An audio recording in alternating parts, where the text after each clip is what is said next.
दोस्तों नमस्कार। मैं हिम्मत सेठ एक बार फिर आपके सामने उपस्थित हूँ एक नए वीडियो को लेकर। दोस्तों आज जो है आज नहीं मतलब आज हम बात करेंगे जैनेश्वर मिश्र की। समाजवादी नेता थे जैनेश्वर मिश्र, और उन्होंने 1977 में वीपी सिंह, जो बाद में प्रधानमंत्री भी बने, को फूलपुर सीट से हरा करके और इतिहास रच दिया।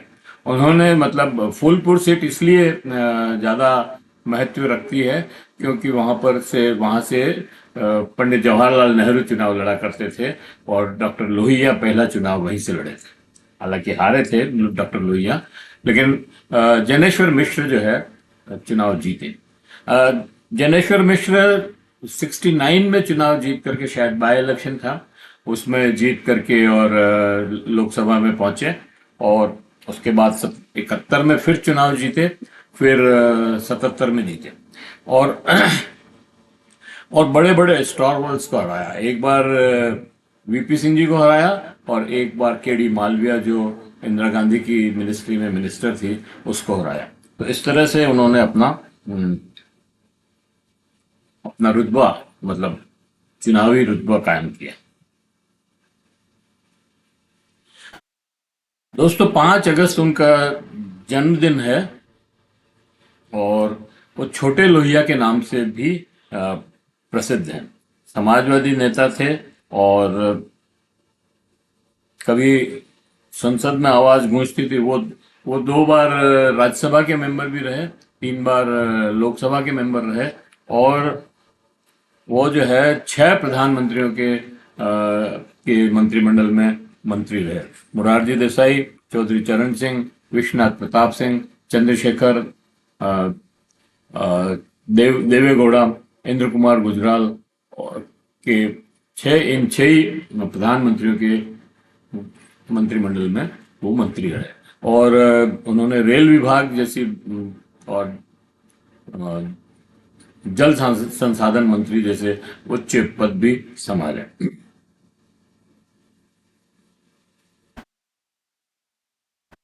जैनेश्वर मिश्र, जिन्हें देश छोटे लोहिया के नाम से जानता है, उनका जन्म 5 अगस्त 1933 को उत्तर प्रदेश में बलिया जिले में हुआ था। वे शुरू से ही डॉक्टर राम मनोहर लोहिया के विचारों से प्रभावित थे। राजनीति में आए तो सत्ता नहीं, सिद्धांत चुना। उन्होंने जिंदगी भर समाजवाद, सामाजिक न्याय और गरीबों की लड़ाई को भी अपना धर्म माना।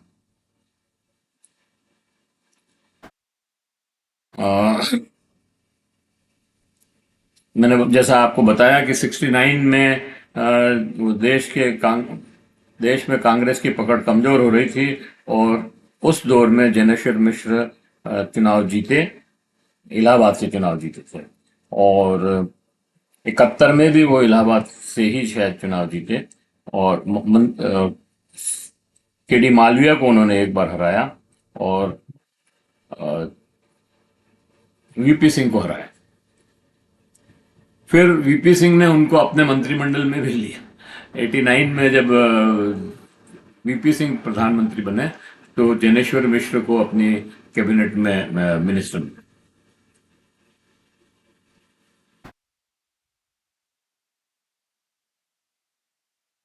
वो प्रधानमंत्री चंद्रशेखर की मंत्रिमंडल में भी थे, और शायद तब रेल मंत्री थे, और रेल में उन्होंने बहुत काम किया। रेल मंत्री रहते हुए उन्होंने कभी लाल बत्ती नहीं चढ़ाई। आम यात्रियों की तरह टिकट लेकर ट्रेन में चढ़ते थे।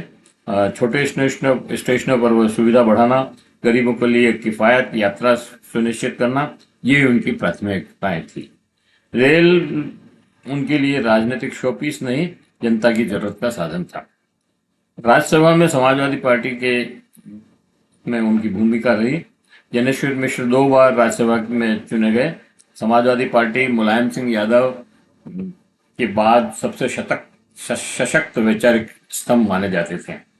पार्टी में वे नीति निर्धारण, वैचारिक मार्गदर्शन और राजनीतिक संतुलन के प्रतीक थे। वे कहते थे, राजनीति का असली काम है समाज को बराबरी पर लाना, और संसदीय राजनीति उसी का एक माध्यम भर है। न कभी घोटाले में फंसे, न कभी विचारों से डिगे। एक कुर्ता, एक झोला, एक समाजवाद की आत्मा, यही थी उनकी पहचान। 22 अगस्त 2010 को लखनऊ में उनका निधन हुआ। उनकी याद में बना जैनेश्वर पार्क और जैनेश्वर मिश्र विश्वविद्यालय बलिया में। जैनेश्वर पार्क लखनऊ में बना, लेकिन असली स्मारक तो उनका विचार जो आज भी देश भर के समाजवादियों के दिल में जिंदा है। कहा जाता था कि दिल्ली में अगर समाजवादी कार्यकर्ताओं का कोई खेर हुआ था तो एक जैनेश्वर मिश्र थे और दूसरे सुरेंद्र मोहन। आज जब राजनीति नारे और जातियों में बटी है, हमें जैनेश्वर मिश्र जैसे नेताओं की जरूरत है जो न सिर्फ जनता के बीच जाएं बल्कि जनता के लिए जिए। छोटे लोहिया सिर्फ उर्फ नाम नहीं, एक चेतना थे और रहेंगे। अगर आप चाहते हैं कि समाजवादी आंदोलन की ये विरासत अगली पीढ़ी तक पहुंचे तो इस वीडियो को शेयर कीजिए और जय समाजवाद, समाजवाद जिंदाबाद।